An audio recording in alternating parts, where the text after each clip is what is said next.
An exploration of empathy. I trained with Brian in 1999 at Mount Madonna. I was a happy guinea pig on stage as he supervised a therapist who regressed me to a lifetime as a French monk in the 1600s.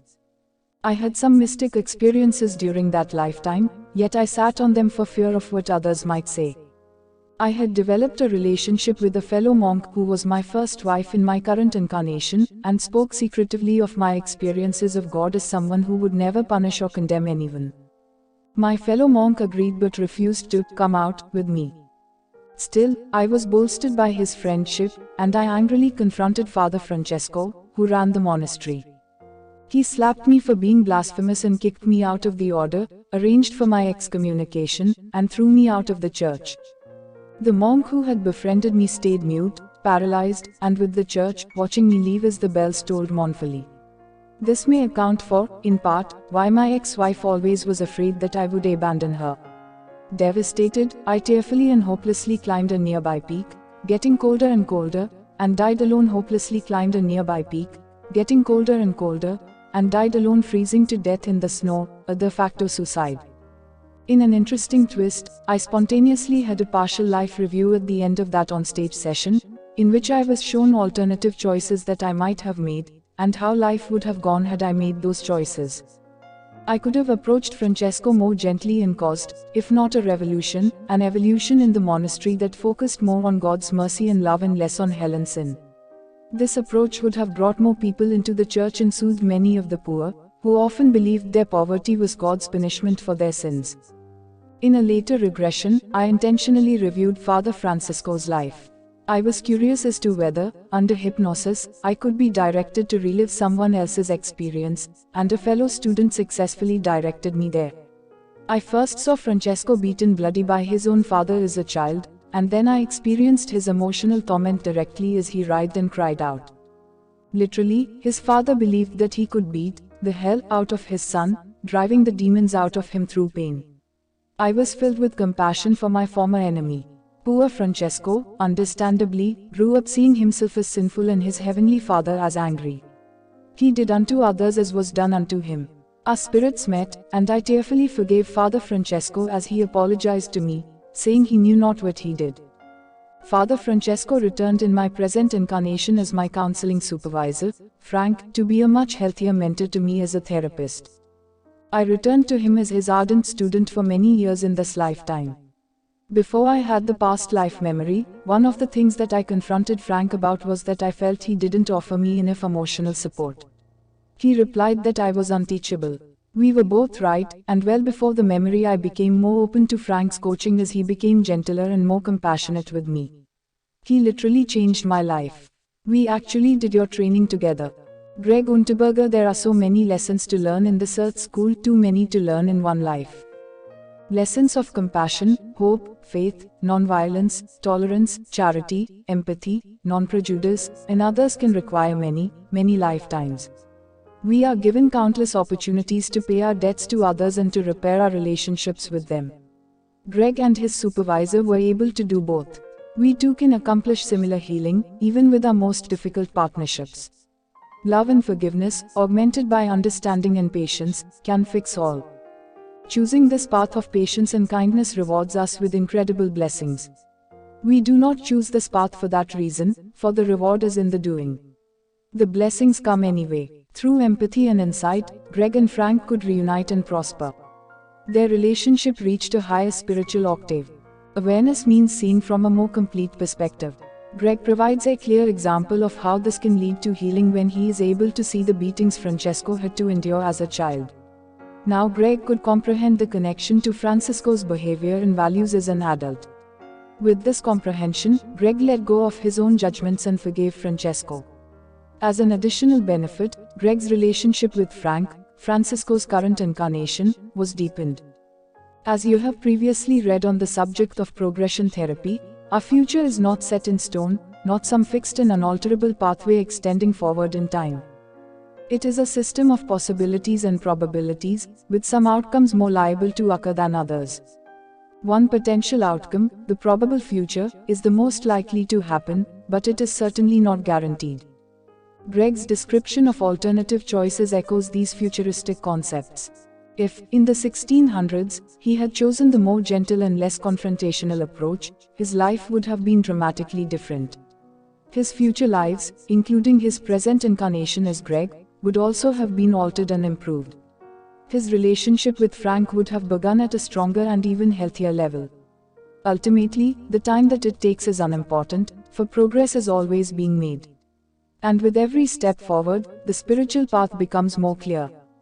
Cynthia's story, which also explores the importance of the student-teacher relationship, provides another moving account of love's timeless nature. A soulmate's return. I was privileged to be in one of your training seminars during the summer of 2010. By that time, I had read all of your books to date and was interested to share experiences with those of the same belief system that I had come to as a result of your writings. This belief system would include life as a never-ending cycle of evolution with those we love, who can teach us the most. I am 61 years old now, but I began to have a recurring dream when I was in my late 20s. In it, I was at Mount Vesuvius as a young woman of 19 or so, in love with the townsman with whom I was forbidden to 19 or so, in love with the townsman with whom I was forbidden to associate due to cultural prohibitions. As the earth shook and the lava began to flow, I took refuge near the water, under a covering. A man ran into the same cavern, it was my beloved. Without any words, he held me close and I had the knowing that he loved me also, even though it was not allowed. The dream ends there, no pain, no experience of death itself, just the deep understanding that the love I had felt in my heart was mutual. I have had this same dream every now and then for over 30 years. When I was introduced to your work, the dream's emotional intensity and vividness, as well as its repetitive nature, brought about the realization that this could have been an actual life experience within my soul memory. After reading more of your work, I pieced together the facts that applied to my present lifetime. At 14, I was sent away to parochial school, where I was instructed by a man whose voice I recognized like a bolt of lightning. We became friends, and I was his student for 4 years of high school. I continued my education and stayed in touch with him. I married another man, and my former teacher came to visit our family for about 12 years, when he was in good health. During these visits, my husband, daughter, and I entertained him and his friends and offered them a home in which to stay. On one visit, my husband and I discovered that our daughter was born exactly 50 years to the day as my teacher. There had always been a distant attraction for this man, although when I was so young I did not understand it or know what to do with this ancient memory. His voice was unmistakable. After studying with you and witnessing others' stories, I told him of this entire experience, relating to him that I believed I had known him in an ancient time. Not long after my revelation, he became very ill. I came to his aid, calling family members and checking on his care. His medications are now keeping him in balance, and he appreciates who I have become to him, a friend, mentor, and special advocate. Now I am in the role of teacher, and we have met once more. There is absolutely no doubt in my mind that we are here again to support each other's joy and growth. I have also discovered through watching the History Channel that I lived in Herculaneum, a small town near Pompeii that was seriously affected by Vesuvius. Recently, a new discovery was made of several bodies found near the boat docks, the bodies of those who took refuge there, thinking they would be safe. Looking at the maps of the region shown and seeing the remains and where they were discovered, my soul knows that is where I fled and met up with this dear man, whom I have loved for centuries. With this dear man, whom I have loved for centuries. At your seminar, I recounted the same story under hypnosis. Today, this man and I enjoy a delightful relationship. I speak to him several times per week. He loves to hear of my daughter's progress as a young woman, and he and my husband have the utmost respect for each other. I feel peace and joy, knowing that we have eternity. Cynthia, the power of a volcano is no match for the power of a soulmate. The love of soulmates is not always romantic. It is eternal and unconditional, it transcends time and space, yet it can be the love of parent and child, of best friends, of siblings, of grandparents or cousins, or many other platonic forms. Perhaps your soulmate is a college professor with whom you take a course, whose passion and knowledge for the subject he is teaching influences your own professional trajectory. Once you finish the course, you move on and so does he. Your work together in this lifetime has been completed. We have families of souls, rather than just one soulmate, and we are being connected all the time. Sometimes it is only for mere moments, yet even this brief amount of time can change one's life completely. Whether you are together for 10 minutes, 10 months, or 10 years is not as important as the lessons that are learned, the directions, and the reminders that occur when these encounters happen. There is a familiarity, a depth of knowing. You relate at a certain vibration that you wouldn't expect from such a short time. Soulmates come together again and again to interact. There is karma or destiny together.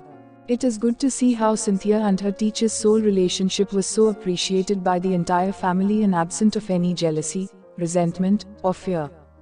Unconditional love does not ask for anything in return. This pure love never creates dependencies or debts. It simply exists. An absolute energy, it never ends.